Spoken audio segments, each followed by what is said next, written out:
नमस्कार, मी लतिका महाराष्ट्र रेसिपीमध्ये मी तुमचं स्वागत करत आहे। आज मी तुम्हाला हळद बनवून दाखवणार आहे। त्यासाठी बघा हे हळकुंड घेतलेले, हे 300 ग्रॅम हळकुंड आहेत बघा, आणि ह्याला मी धुवून स्वच्छ सुकवलेले आहेत बघा। आता हे काय करायचं, आपण यांना फोडून घ्यायचे आहेत। हळकुंड फोडण्याच्या अगोदर तुम्हाला मी सांगते, ह्याच्या अगोदर मी 2 रेसिपी टाकलेल्या आहेत हळद कशी बनवायची, आणि मला कमेंट केलं तर डायरेक्टली तुम्ही असेच हळकुंडाची हळद बनवून दाखवा। तर त्यासाठी मी तुम्हाला दाखवते कशी बनवायची। त्यासाठी बघा मी खलबत्ता घेतलेला आहे आणि खलबत्ता स्वच्छ धुवून घेतलेला आहे बघा, कारण की जे आपण हळद जी ठेवणार आहे ती वर्षभर टिकेल। त्यासाठी आपण पहिलं जी कोणती पण वस्तू घेऊ ती स्वच्छ करून घ्यायची।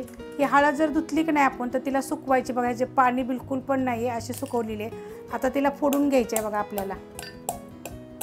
आता ती फोडल्यानंतर पण मी तुम्हाला दाखवते एक, कारण मिक्सरमध्ये करणार आहे। तुम्ही जर डंकावरनं जरी कुटून आणली तरी चालेल, पण मी तुम्हाला घरात बनवून दाखवणार आहे। कारण आता लॉकडाऊन होणार आहे, तर त्यासाठी ना आपल्याला घरच्या घरी हळद कशी करता येईल हे तुम्हाला मी दाखवते। तर थोडे छोटे छोटे तुकडे करायचे, म्हणजे मिक्सरमध्ये आपला मिक्सर खराब पण होणार नाही आणि लगेच हळद होईल। वाडगं घेतलेलं आहे आणि त्याच्यामध्ये बघा ही हळकुंड फोडलेली घेतलेली आहे। तर बघा हे हळकुंडाचे मी तुकडे छोटे छोटे केलेले, कारण म्हणजे आपल्याला मिक्सरमध्ये बारीक करता आले पाहिजेत अशा पद्धतीत मी केलेले आहेत। आता हे काय करायचं माहिती आहे का, 2 दिवस चांगले उन्हात सुकवायचे, फोडल्यानंतर पण सुकवायचे आहेत बघा। कारण मी धुतल्यानंतर 1 दिवस फक्त सुकवलेले आहेत, चांगले सुकले गेले। आणि आता हे फोडल्यानंतर पण आपण 1 दिवस सुकवायचे, कारण की का सुकवायचे की परत हळद आपली त्याला कीड वगैरे लागू नये, खराब होऊ नये म्हणून सुकवायचे। आता हे अशा पद्धतीमध्ये मी सगळे फोडून घेते आणि मग तुम्हाला मी दाखवते। हळकुंडे बघा सगळे फोडून घेतलेले आहेत, अशा पद्धतीत फोडलेत।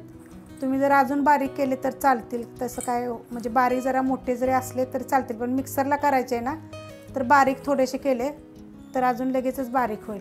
आणि ह्याला काय करायचं माहिती आहे का, 2 दिवस एक कॉटनच्या कपड्यावर सुकत घाला, नाही तर 1 दिवस जरी ऊन लागलं ना चांगलं तरी बास होईल, आणि नंतर आपण मिक्सरला बारीक करायचं।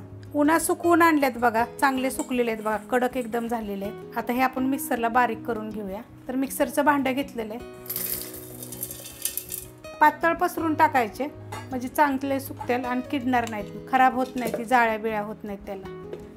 आता हे बारीक करून घेऊया आपण। हळद बघा मिक्सरला बारीक करून झालेली आहे। त्याच्या अगोदर बघा तुम्हाला दाखवते की असं मिक्सरला करताना बघा ते दिसत असेल पाण्याचा थेंब, पाणी सुटतं बघा। बंद चालू करून करायचं, जास्त प्रमाणात गरम होतं ना मग असं पाणी सुटतं बघा, मग त्या हळदीमध्ये पाणी पडू शकतं, त्यासाठी बंद चालू करून करा तुम्ही। हळद बघा किती मस्त झालेली आहे, बारीक एकदम झाली बघा, एकदम बारीक, चाळायची सुद्धा गरज नाहीये, एवढी बारीक झालेली आहे। तर मी वाडगं घेतलेलं आहे, या वाडग्यामध्ये बघा आपण काढून घेऊया बघा, कलर तेवढा छान येतो आणि घरची हळद म्हणजे कलर एकदम मस्त येतो।